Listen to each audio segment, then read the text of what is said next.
We're going to do this for a little bit, see how it goes. Once people jump in, I'll see if you can even hear me or if it's blurry or not. Back up some. Whew. It's hot out here. Been traveling and yeah, jumping on here. It's Wednesday and I'm in a different time zone, so I don't even know what time it is in my usual time zone on the East Coast. But we here and just living life, enjoying life. Um, Losing a little sleep, but it's okay. I will catch back on that. Catch back up on that soon.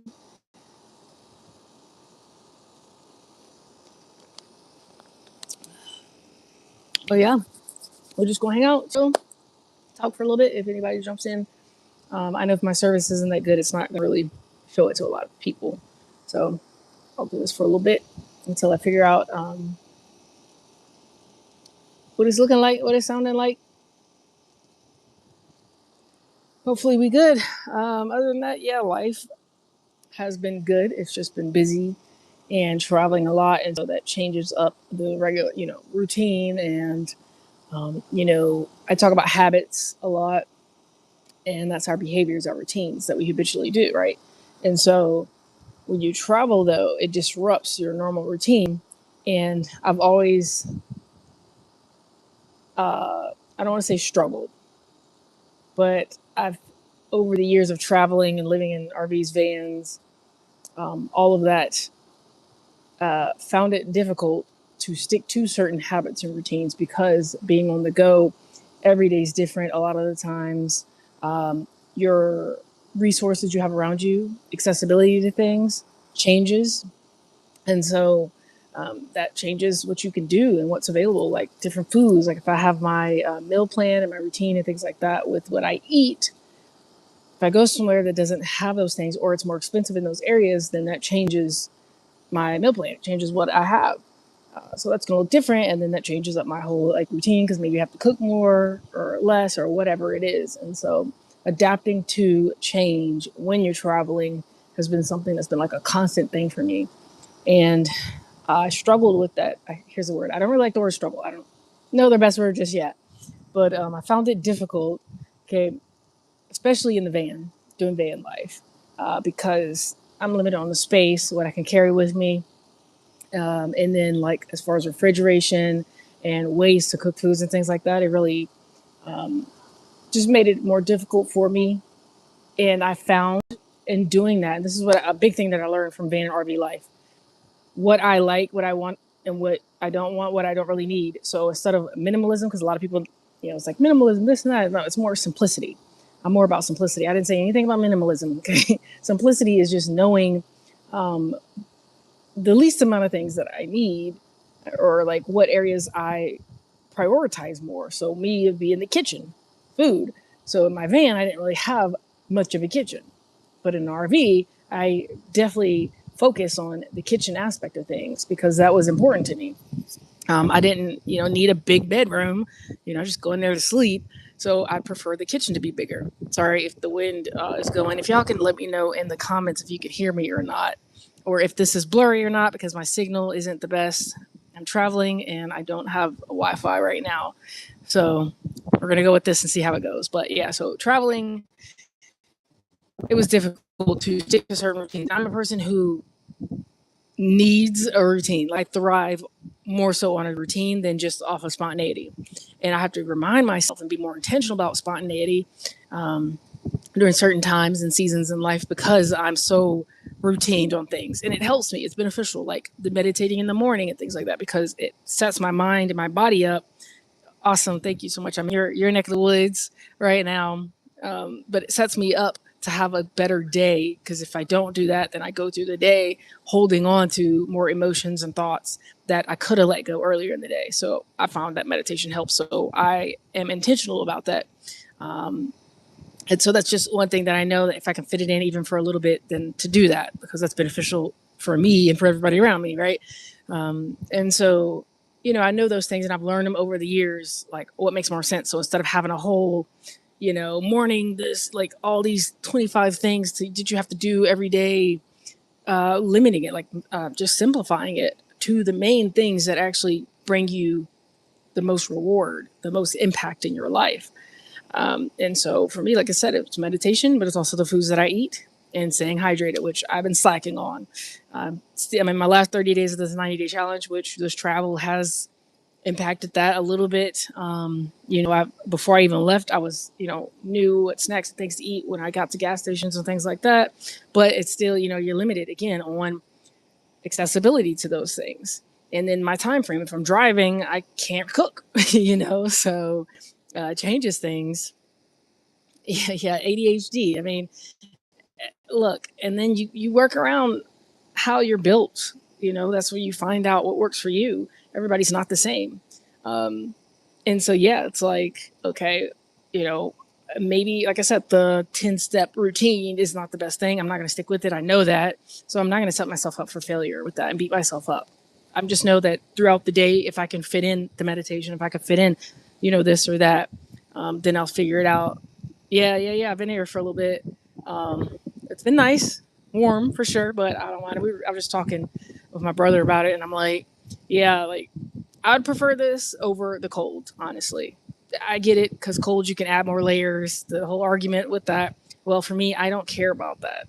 I'll get near some water. Hopefully AC is good where I'm at, but I would prefer fruit trees and to grow foods and to be near water, to eat fresh foods and to have a tan than I would to be somewhere cold, bundled up inside of a house.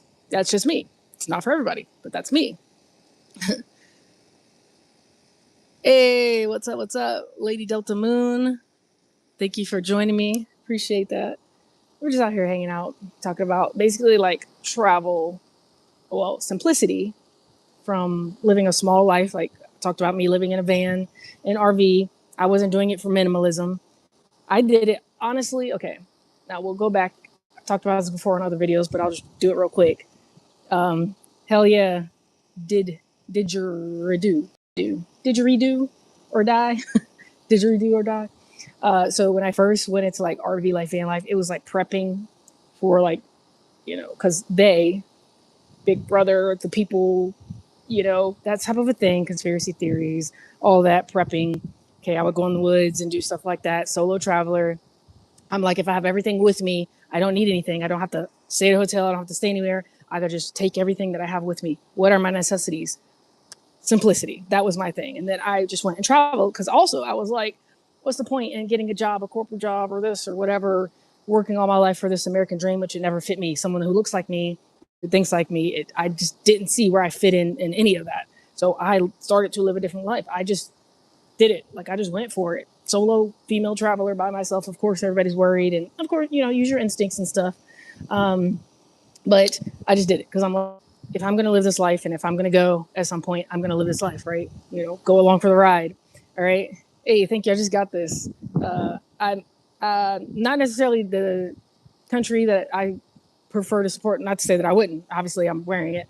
But I would have preferred some other ones, but they didn't have my size. I think there was different types of jerseys. And then I saw the Mexico jerseys, and I'm like, theirs looks cool. Like, I love the designs. So I got some of the Mexico ones. So I'm going to be rapping Mexico.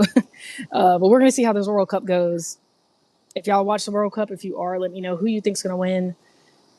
Like the dude was like, well, you're American. Why would you just get America? I'm like, well, have you seen the men's team? Okay, I'm pretty sure they have not gotten better over the year. I mean, not to say that they're horrible. They have gotten better. I will say that. But I don't ever. I mean,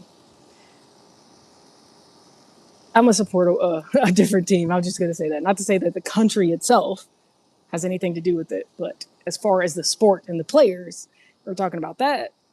Yeah, I would have went with some other ones, but I love the Mexico style jerseys that were there, so that's what I got. But anyway, yeah. So I got into the van life, RV life thing for a lot of reasons, but that finances, because of the world and the world we live in, and what is all of this, and I went on a whole journey myself physically. I talked about like running from things because of where I lived at. People like me, again, lesbians, that type of a thing, that thinks differently, not conservative minded, don't fit in. And like, why would I continue to be in a place that I don't like? Y'all don't really like me like that, or you only like me when I do what you want me to do, type of thing. And so I went on a search to find where do I fit in and who am I and all this other stuff on top of the world and everything going on. So anyway, I did that simplicity, which means I had to get rid of a lot of things. I had to live simply. I don't know, my screen just changed. Hold on a second. Yeah, I don't know what's going on with it. But anyway, so I did that. Yeah. A lot of the other countries don't have different designs. I don't know. Like I looked at a few of them. I'm like, there's nothing that looks cool. Like I don't know. I'm just like, because I was gonna go for certain players, not even the countries. Like because whatever. But I was gonna go for certain players. But even then, it was like those jerseys are look basic, or I'm not gonna wear those certain colors or whatever it is. So, not to say that this was my first color choice, but again, I like the design, so I just went with it. Um, but yeah, I got like this cream and like burgundy-ish, reddish one. It has a really cool design on it too, Mexico. But yeah, for sure. Yeah, definitely fit in here. But yeah, so I just started living a life of simplicity, and then found that I prefer a kitchen. I prefer certain amenities. So then had my RV, and in my RV, I specifically like my first RV. If you watch those videos, I worked on my layout, had more of a desk area instead of dinette. Dinette? Is that how you say it? Dinette? Why does it sound weird? You know what I'm talking about. Dining area. There's no point in me. It was just me in there. So I ripped like the table out and chairs and stuff and built a desk area, that type of thing. So I just made it to what I liked, and that was a lot better. Um, but yeah, so anyway, just living a life of simplicity because, I mean, we start to fill the space, right? If we get a house, we need to fill the space because if you don't, then it feels empty. And then you start to live in it and you start to continuously fill it. And then you look around and you're like, I have so many things. Like, do I even use these things? They're just kind of sitting there collecting dust. Um, but hey, I mean, and that I'm not against that because eventually I would like my own place to put things there to collect. Um, but yeah, anyway, that's just a little bit about what I did. Simplicity over minimalism. I don't necessarily minimalism cool, but like I lived in poverty for the first half of my life, so that was minimalism because you didn't have a whole lot of stuff or like you had to share or whatever it was. So um, I don't like glamorize minimalism as if it's sometimes we start to glamorize certain trends or whatever it is, interest, and it's like one, it's not for everybody. So we don't just like push it like everybody should be doing this because of whatever. Like that's as far as I'm going with it. I can start going down some tangents of different things, but I'm not going to do that right now. But I do want to talk about though because I'm going to record a video for Sunday, and just life. Life is precious, and that's all I really wanted to talk about today. And I'll make a video for Sunday. I don't know exactly what I'm going to say. And recently, I've kind of just been sometimes I'll have an idea, I take down notes, and then I'll look at that before I record and just go off of that topic or that thing that came to mind. But I'll just hit record and start talking. And right now, it's really just understanding how precious life is, how fleeting life is, as they say, how, I mean, it can be gone in a minute. And we get so caught up in our lives and in just all the chaos that's happening around us. Like, again, it's so easy to find the negative. It's so easy to absorb that. And that feels comfortable because everybody else is doing it. And that's what you're supposed to do. Because if you don't, then you're in Delulu land, right? Like, we're delusional if we don't acknowledge and live in fear because that's what we live in, right? And so for some, it can seem delulu to not even bring it up, focus on it, or anything like that. I mean, I think that there's the line of awareness, having awareness of these things, but not living in fear, unless it's like right in front of you, knocking on your doorstep, coming to your door, or whatever. Then things can always change. There's opportunity. Things can change in any moment. Butterfly effect. Okay, all these things. Yeah, so you used to be a minimalist, but things changed. What changed for you? Why are you no longer a minimalist? I think again, it's seasonal. Like sometimes life is just there's certain things that are seasonal for certain reasons. I think to bring awareness to certain areas of our life, just to experience it, life can change very fast. So I'll tell you this: when I was coming out here, I mean, it's been 2.5 days, a long, long trek. Okay, in the last 700 miles was like the most intense of it all. And at one point, got locked out for a while, late at night, in some random place. Right after that, and this could be the reason why, who knows, coming down, barreling down this mountain near Flagstaff, Arizona at night. I mean, it's probably, I want to say like 1 in the morning at least, like that, 2 in the morning, coming down this mountain, and we see the smoke in the distance and kind of see some headlights. It's like, down. There's a tractor trailer that's flipped over. It's in the left lane. So we're going down. It's in the left lane. Get over into the right lane, slowing down. And you just see debris. It just happened. Literally, like it just happened. And we slow down. I'm like, stop. Got to get out. Like to make sure everybody's okay. Pull over. I get out. I recorded some of this, so I may post it on the Sunday video, the clip of it. I didn't record it first. I used my flashlight because it's dark. We're in this on a mountain in the middle of towns. Okay. So I run around the corner, like run around the truck because it's on its side. And I see a guy walking out of the windshield. And I'm like, are you okay? Are you okay? And he walks out. And then there's another guy in there. I'm shining my flashlight at him. And he's like barefoot, like he was laying in there, maybe asleep. And he's like trying to get up. But there's like canned goods and like just, all their stuff that was in the truck is just all on the ground. Something's leaking. The windshield's on the ground. And I'm just like, are you okay? He needed the flashlight to be able to get